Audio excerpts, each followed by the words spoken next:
ఇక బోనస్ ఇస్తానన్న కుక్కల కొడుక ఏడున్నావురా? సీఎం రేవంత్పై హరీష్ రావు ఘాటు వ్యాఖ్యలు. అయిపోయింది.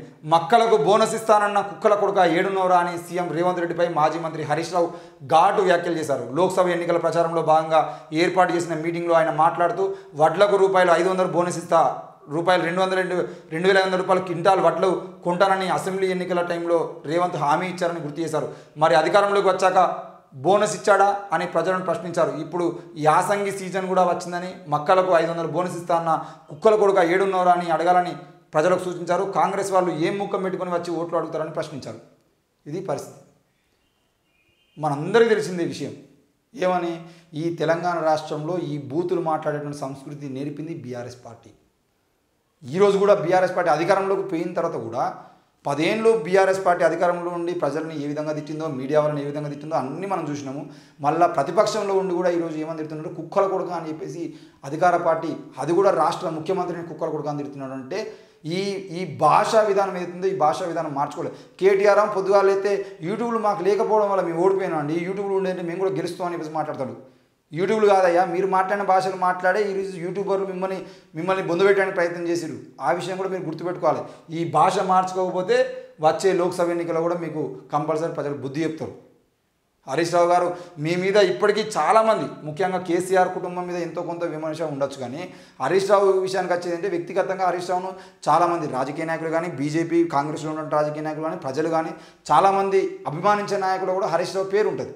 మరి అట్లాంటి పేరున్నటువంటి హరీష్ రావు ఈరోజు ఈ బూతులు మాట్లాడి కేసీఆర్ మాట్లాడిన కేసీఆర్ స్క్రిప్ట్ ఏదైతుందో ఆ స్క్రిప్ట్ మొత్తాన్ని హరీష్ రావు చేత చదివించినట్టుగానే ఉంటుంది. కాబట్టి ఆ స్క్రిప్ట్ను పక్కకు పెట్టి మీరు గౌరవప్రదంగా రాజకీయం చేస్తేనే గౌరవం అనేది ప్రజల్లో ఉంటుంది. దయచేసి ఆ గౌరవాన్ని కాపాడుకునే ప్రయత్నం హరీష్ రావు గారు చేయాల్సిన అవసరం ఉంది. ఇక నియంత పాలనను తరిమి కొడదాం, వ్యవస్థలను వాడుకొని భయపెడుతున్నారు ఏఐసిసి చీఫ్ మల్లికార్జున ఖర్గే. రామ్లీలా మైదానంలో మహా ర్యాలీ. నియంత పాలనను దేశం నుంచి తరిమి కొడదామని ఏఐసిసి అధ్యక్షుడు మల్లికార్జున ఖర్గే పిలుపునిచ్చారు. ఈడీ, సిబిఐ లాంటి వ్యవస్థలను బీజేపీ ఉపయోగించి ప్రతిపక్ష నేతలను భయపెడుతున్నారని ఆరోపించారు. లిక్కర్ స్కామ్లో అరెస్ట్ అయిన సీఎం కేజ్రీవాల్కు మద్దతుగా ఢిల్లీలోని రామ్లీలా మైదానంలో ఇండియా కూటమి నేతల ర్యాలీ నిర్వహించారు. ఇందులో కాంగ్రెస్ సహా సుమారు 28 పార్టీల నేతలు హాజరయ్యారు.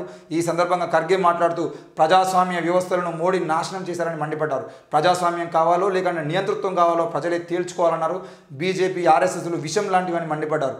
ఇక రాహుల్ గాంధీ మాట్లాడుతూ ప్రధాని నరేంద్ర మోడీ లోక్సభ ఎన్నికల్లో మ్యాచ్ ఫిక్సింగ్ చేసేందుకు ప్రయత్నిస్తున్నారని కాంగ్రెస్ అగ్రనేత రాహుల్ గాంధీ అన్నారు.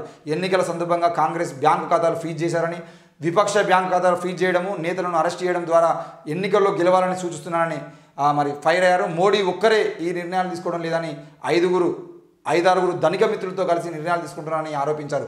రాజ్యాంగాన్ని పరిరక్షించడం కోసమే తమ పోరాటం ఉంటుందని రాహుల్ గాంధీ చెప్పడం జరిగింది. క్లియర్గా లాస్ట్కి చెప్పిన మాట మాత్రం క్లియర్. 5-6 కాదు, ఇద్దరే, అది కూడా అంబానీ, అదానీ. ఈ టాటాలు, జిందాళ్ళు ఇవన్నీ కూడా టైంపాస్ ముచ్చట్లు. అవి ఎంతో కొంత ఉంటే వాళ్ళ ప్రయత్నము, వాళ్ళ ప్రమేయం ఉంటుంది కావచ్చు. కానీ అంబానీ అదానీలు ఇద్దరు ఆడేటువంటి ఆట ఈరోజు సిబిఐ, ఈడీని ఈ విధంగా అయితే బీజేపీ వాడుకుంటుందో, నరేంద్ర మోడీ, అమిత్ షాని ఇద్దరిని వాళ్ళు అంబానీ అదానీలు వాడుకుంటారు. ఆ వాడుకునే క్రమంలో వాళ్ళు ఏం చెప్తే వీళ్ళు అదే చేస్తారు. మొత్తం ఈరోజు దేశవ్యాప్తంగా చేస్తున్న రాజకీయం అదే. మరి వాళ్ళ మీద కేసులు పెట్టేది, దేశవ్యాప్తంగా అసలు ప్రభుత్వం ఏం చేసింది, 10 ఏళ్ల పాలనలో బీజేపీ ఏం చేసిందని చెప్పుకోవడానికి మొహం లేక ఈరోజు దాడులు చేసి, అరెస్టులు చేసి, వాళ్ళ మీదకి వార్తలు వైరల్ చేసి, అదేవిధంగా మనం అందరూ ఆలోచించుకున్నట్టు చేసి 45 రోజుల పాటు ఇవే రాజకీయం చేసి మళ్ళీ ఎన్నికలు గెలవాలనుకుంటారు తప్ప వాళ్ళు ఏం చేసిరో మాత్రం ఒక్క మాట కూడా మాట్లాడరు. 10 ఏళ్ల కాలంలో ఏం చేసిరో ఒక్క మాట కూడా మాట్లాడకుండా వీళ్ళు ముందు వేయటువంటి పరిస్థితి ఉంటుంది. మరి నరేంద్ర మోడీకి సంబంధించిన విషయంలో రాహుల్ గాంధీ మొదటి నుండి చెప్తున్నారు. రాహుల్ గాంధీ వాళ్ళ ప్రభుత్వం, కాంగ్రెస్ ప్రభుత్వంలో అంతకుముందు ఏం చేసింది, కాంగ్రెస్ ప్రభుత్వం ఏం తక్కువది కాదు. ఈరోజు ఈవీఎం మిషన్లు వద్దంటున్నారు, ఆ ఈవీఎం మిషన్లు తీసుకొచ్చింది కాంగ్రెస్ పార్టీ. ఇవన్నీ మనకు తెలుసు. కానీ ఈరోజు ప్రత్యామ్నాయంగా రాహుల్ గాంధీ మాట్లాడుతున్న మాటలు ఏవైతే అవి మనం మాట్లాడేటువంటి మాటలు. రాజ్యాంగాన్ని కాపాడుకోవాల్సిన బాధ్యత అందరి మీద ఉంది. అది కాంగ్రెస్ కాపాడుతుందా లేదంటే వేరే పార్టీ కాపాడుతుందా? బీజేపీ విషయానికి వస్తే మాత్రం తప్పకుండా 370 సీట్లు గెలిస్తే బీజేపీ రాజ్యాంగాన్ని మార్చాలని ప్రయత్నం చేస్తుంది. కాబట్టి ఆ విషయాన్ని మనం అందరం గుర్తుపెట్టుకోవాలి.